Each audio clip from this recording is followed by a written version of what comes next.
Nothing like building your credit rating through debt. And apparently that's what a lot of Gen Zers are. In debt, maxed out.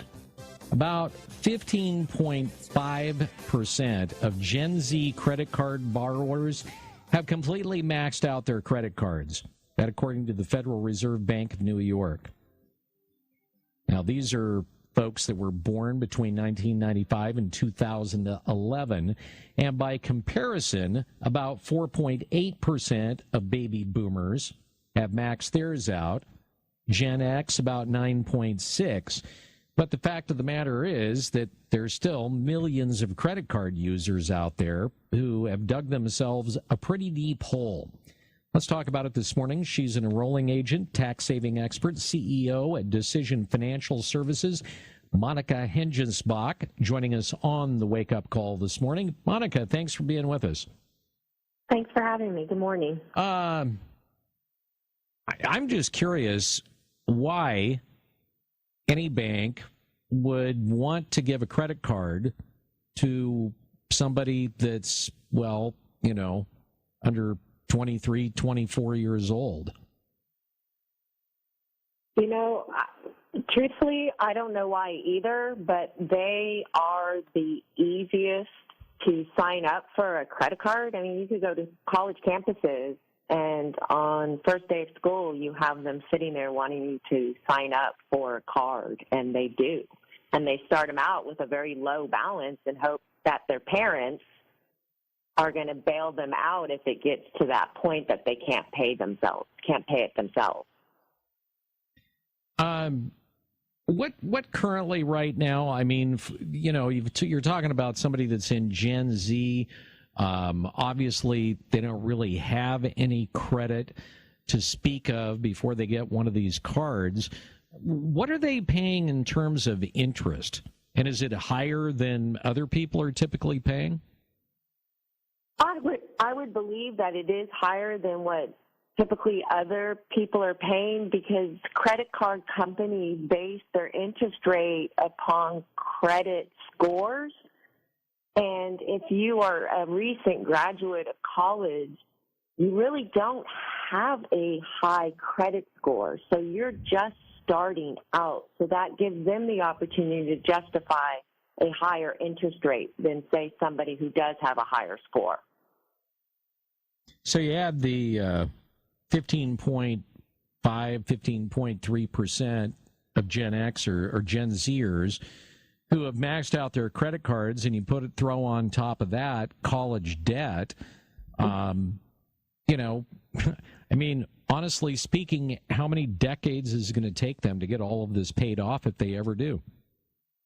You know, I have a feeling that a lot of them aren't going to be able to pay off their student debt. I know personally my daughter just recently graduated college, and she's back home because she's encumbered with student debt and is only earning $20 an hour. So there's absolutely no way to make a $2,000 a month student loan payment and pay rent and pay groceries and pay for anything else for that matter based upon the wages that she's earning.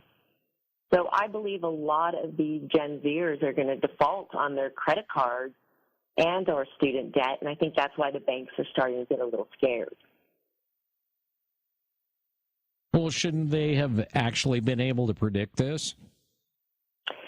You would have hoped they could have predicted it, but never one imagined, for example, these Gen Zers started college, most of them when COVID hit, and then as they graduate, we're in the highest inflation part and rising interest rates. So I don't think anyone could really have predicted these unknowns as much as as what happened. However, I feel they could have predicted, because it's generational, that wages have never covered college education. You end up paying more on your student debt than you do when you get out of college and earn a wage. And that's predictable, because that's history. Okay, so what's kind of the, you know, if you have one of these kids that walk in there and say, okay, here's the deal. You know, yeah, I'm paying my college debt, and oh yeah, I've racked up $30,000 on a credit card that I've maxed out. What is your suggestion to them? I think it has to go down to basics. I think they need to really create a financial plan and budget to determine exactly how much money they're spending and how much money they're earning. I think they need to start to avoid unnecessary debt, eating out less, eating in more, less clothes, budgeting. I mean, let's go back to getting the best price for something.